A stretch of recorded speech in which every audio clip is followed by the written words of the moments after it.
실은 제가 20년 전부터 국내 당뇨병 환자 늘고 있다는 얘기를 거의 매년 들은 것 같아서요. 계속 늘고 있나요? 그래서 저희가 사실은 점점 경쟁력 있는 과로 바뀌어가고 있는 거죠.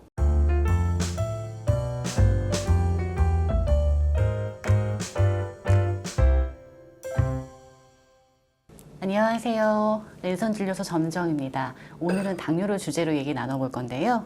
교수님, 랜선 진료소 구독자분들께 인사 부탁드립니다. 안녕하세요. 저는 강북 삼성병원 내분비 대사내과에서 근무하고 있는 박철영이라고 합니다. 반갑습니다. 내분비 대사내과를 한마디로 정의한다면 어떤 과인가요? 내분비 대사내과 참 이제 이해하기 어려운 그런 과죠. 이제 내과 안에서 여러 과들이 있는데 뭐 심장내과다, 뭐 신장내과다 그러면 이제 각각의 기관들을 이제 나타나게 되는데 도대체 내분비는 어디에 있는 거야? 이렇게 좀 고민, 사실 이제 이해하기가 쉽지 않을 수 있는데 이해하기 쉽게 말씀드리면 이제 호르몬과 관련된 그런 이제 질환과다 생각할 수가 있고요. 네. 예를 들어서 이제 당뇨병이다 그러면은 거기에 매개체가 되는 호르몬이라고 할 수 있는 건 이제 인슐린이 되겠죠. 대표적인 게. 갑상선이다 그럼 갑상선 호르몬이 있고 네. 그런 여러 가지 각 기관에서 만들어지는 이제 호르몬과 관련된 어떤 질병 이런 것들을 다루는 과다 이렇게 생각하시면 되겠습니다. 당뇨병이 어떤 질환인지에 대해서 좀 설명해 주시겠습니까? 굉장히 많은 분들이 각각의 나름대로 이제 정의를 하고 있죠. 근데 이 질병을 이해하는 거는 생각보다 쉽지는 않습니다. 왜냐하면 굉장히 복잡한 여러 기전들이 섞여 있는데 일단은 제일 잘 알고 있는 것이 이제 인슐린이니까 네. 우리가 이제 인슐린 자산으로 한번 생각을 해보는 게 좋을 것 같아요. 인슐린 자산이 우리가 이제 무한대로 있다고 하면 당뇨병은 생기지 않습니다. 근데 이제 인슐린 자산은 우리 자산도 그렇죠. 이제 무한대가 되진 않고 제한된 자산을 가지고 있죠. 그래서 여기 계시는 여러분들이 인슐린 자산이 다 달라요. 근데 그 인슐린 자산이 넘어설 정도의 여러 가지 문제되는 식사운동요법에 의해서 이제 결국은 혈당이 올라가는 개념이라고 생각하시면 됩니다. 무슨 말씀이냐면 우리가 먹은 음식이 여러 가지 에너지로 바뀌는 과정에서 인슐린이 혈당을 떨어뜨리는 역할을 하잖아요.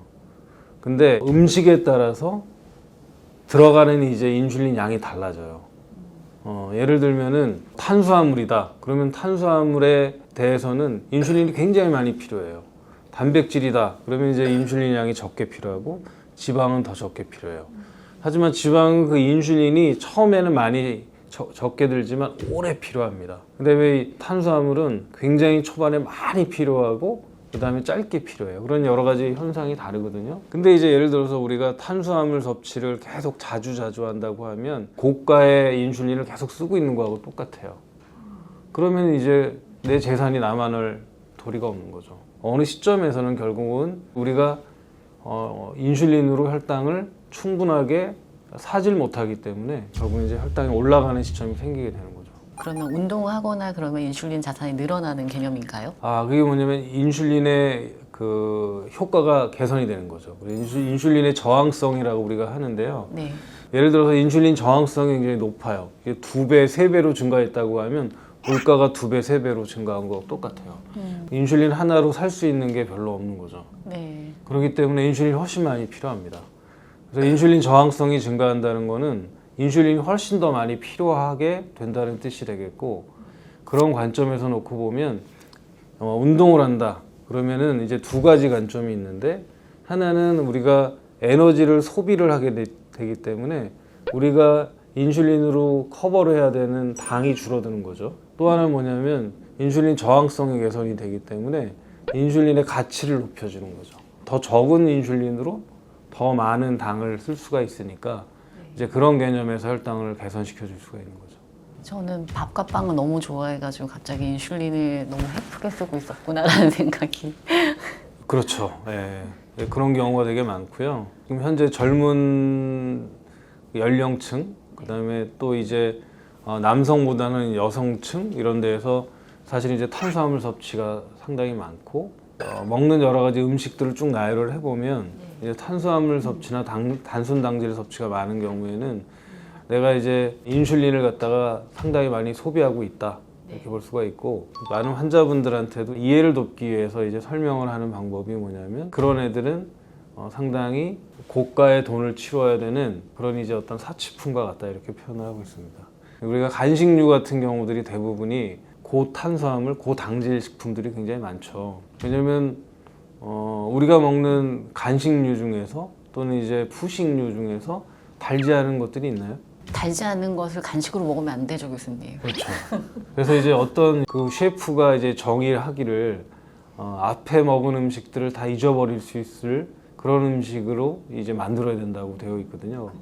그래서 굉장히 고칼로리에 고당도의 어떤 음식이 결국은 이제 후식으로 나오게 되는데, 그런 애들은 뭐하고 비슷하냐면, 우리가 이제 목걸이, 귀걸이를 만약에 산다고 하면 크기가 굉장히 작죠. 근데 돈을 엄청나게 우리가 치러야 되는 거하고 비슷합니다. 그래서 우리가 이제 그걸 먹는다는 거는 상당히 많은 대가를 치러야 된다, 이렇게 생각을 해야 되는데, 처음에는 우리가 알지 못하죠. 나름대로 재산이 많이 풍부하기 때문에.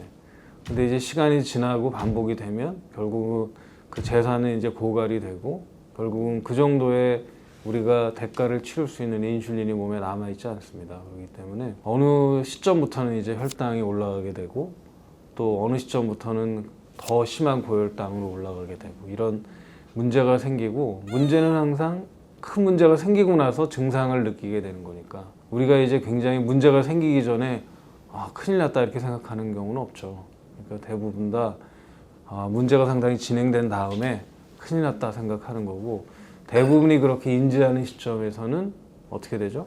훨씬 더 진행된 상태에서 진단이 되게 된다. 그래서 이제 당뇨병에 대한 전형적인 증상이 나타났다 그러면 벌써 상당히 많이 진행된 상태라고 볼 수가 있겠어요. 우리 통장에 인슐린 잔액이 상당히 많이 부족한 상태에서 알게 되는 거죠. 당뇨병 유병률이 어느 정도인지 궁금한데, 실은 제가 20년 전부터 국내 당뇨병 환자 늘고 있다는 얘기를 거의 매년 들은 것 같아서요.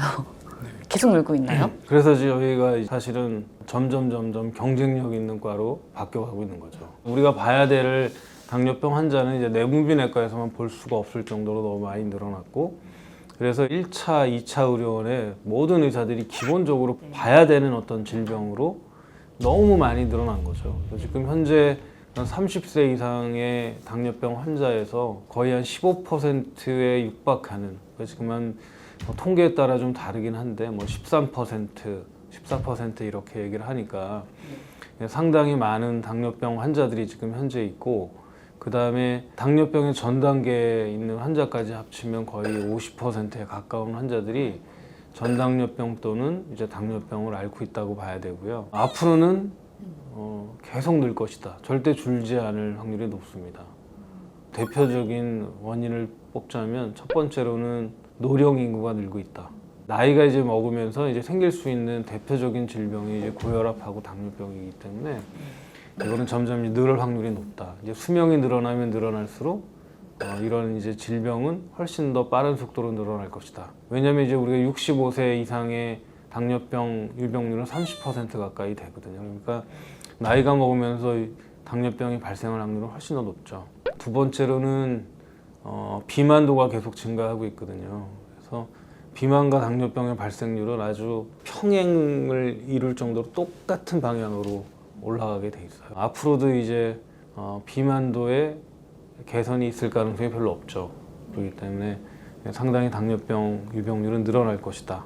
그리고 미국은 한 10년 전부터 이제 어느 정도 비만도가 올라가다가 이제 평행을 이루기 시작했는데, 그래서 좋아진 거냐? 결코 그렇지는 않고요. 비만한 사람들이 더 비만하게 되는 거예요. 그 고도 비만이 확 늘어나게 되는 거고, 두 번째로는 비만의 연령이 훨씬 빨라졌어요. 우리나라도 똑같아지고 있거든요. 예전에 볼 수 없는 모습의 이제 고도 비만 환자분들이 굉장히 많이 찾아볼 수가 있고, 그 다음에 소아 비만이 굉장히 많아지고, 그거하고 똑같은 형태로 당뇨병 환자들이 굉장히 어려지고 있어요. 그런 것들이 결국은 이제 당뇨병의 발생이 절대 줄어들기는 어렵다. 단기간 안에. 그렇게 이제 생각할 수 있는 어떤 근거가 될 수가 있겠습니다. 그러면 최근에는 이 당뇨병을 주의해야 될 연령대가 어느 정도까지 내려왔어요? 지금은 뭐 부터 주의를 해야죠.